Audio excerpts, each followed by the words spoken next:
Bismillah, Alhamdulillah, wassalatu wassalamu ala Rasulillah wa ala alihi wa sahbihi wa man tabi'ahu wa ala amma ba'd. Beberapa kali saya ternampak dalam media sosial dan juga kadang-kadang saya jumpa dengan orang yang kata saya tak boleh dakwah lagi sebab saya ni tak cukup baik lagi. Ada juga yang kata saya tak boleh berdakwah sebab saya ni banyak dosa. Ada juga yang kata saya tak boleh berdakwah sebab saya ni tak ada ilmu. Sebenarnya apa kayu ukur dakwah ni? Dakwah ni dia asal daripada perkataan najak. Dalam hadis Nabi SAW suruh kita sampaikan balighu anni walau ayah. Hadis ni sebenarnya dah memberikan beberapa kayu ukur untuk cara kita berdakwah. Yang pertama, Nabi SAW sebut balighu, maksudnya sampaikan. Kita ni hanyalah penyampai, kita tidak mendakwa kita ni banyak ilmu. Bila Nabi SAW kata sampaikan sahaja, Nabi SAW pernah mendoakan orang yang boleh menyampaikan sebiji seperti yang dia dengar. Naddarallahu imra'an sami'a minni maqalatan fa'addaha kama sami', rubba muballighin aw amin sami'. Boleh jadi orang yang disampaikan tu lebih faham daripada orang yang dengar. Ada juga hadis Nabi SAW sebut rubba hamil fiqhin ila man huwa afqah minhu. Boleh jadi orang yang membawa sesuatu kefahaman tu tidak faham, dan boleh jadi orang yang membawa sesuatu kefahaman itu kepada orang yang lebih faham. Yang kedua, kayu ukur yang Nabi SAW letak adalah anni,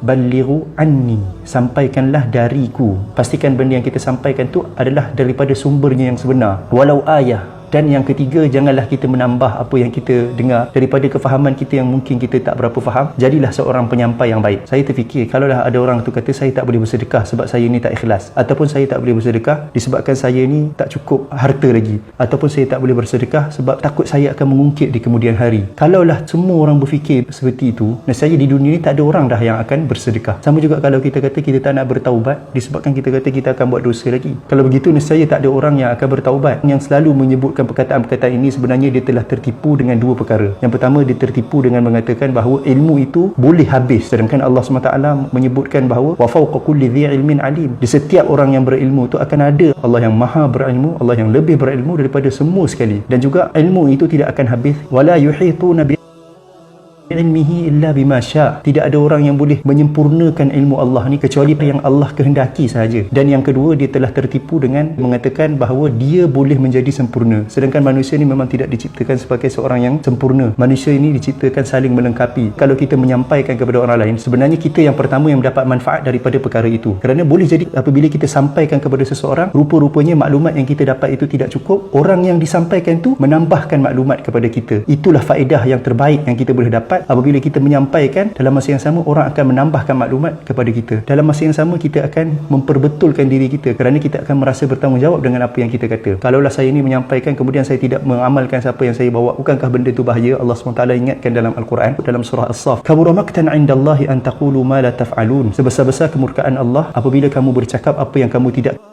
Dan juga di dalam surah Al-Baqarah, atamuruna an-nasa bil birri wa tansawna anfusakum wa antum tatluna al-kitab afala ta'qilun. Adakah kamu menyuruh manusia melakukan kebajikan dan kamu melupakan diri kamu sendiri sedangkan kamu membaca kitab? Tidakkah kamu berakal? Juga ada ancaman Allah kepada orang yang menyembunyikan ilmu. Kita haruslah seimbang. Apabila kita menyampaikan, kita berazam untuk kita mengamalkan apa yang kita kata, bukan terbalik. Saya tidak menyampaikan kerana saya takut saya tidak akan mengamalkan dia. Yang sepatutnya kita kata, saya akan cuba mengamalkan sebab saya dah kata. Begitu juga dalam bab taubat. Apabila kita bertaubat, kita tahu memang kita ni manusia lemah, kita akan buat lagi dosa. Allah SWT suka kepada orang yang selalu bertaubat. Kullu bani adama khata' wa khairul khata'in at-tawwabun. Sebaik-baik orang yang membuat kesilapan adalah orang yang bertaubat. Dalam hadis qudsi, Allah SWT pernah menyebutkan, wahai anak Adam, kalaulah kamu tidak melakukan dosa, nescaya aku akan hapuskan kamu dan aku akan datangkan dengan satu kaum lagi yang melakukan dosa, lalu mereka bertaubat, lalu aku mengampunkan mereka. Begitulah Allah SWT suka untuk kita sentiasa memperbaiki diri kita, sentiasa bertaubat.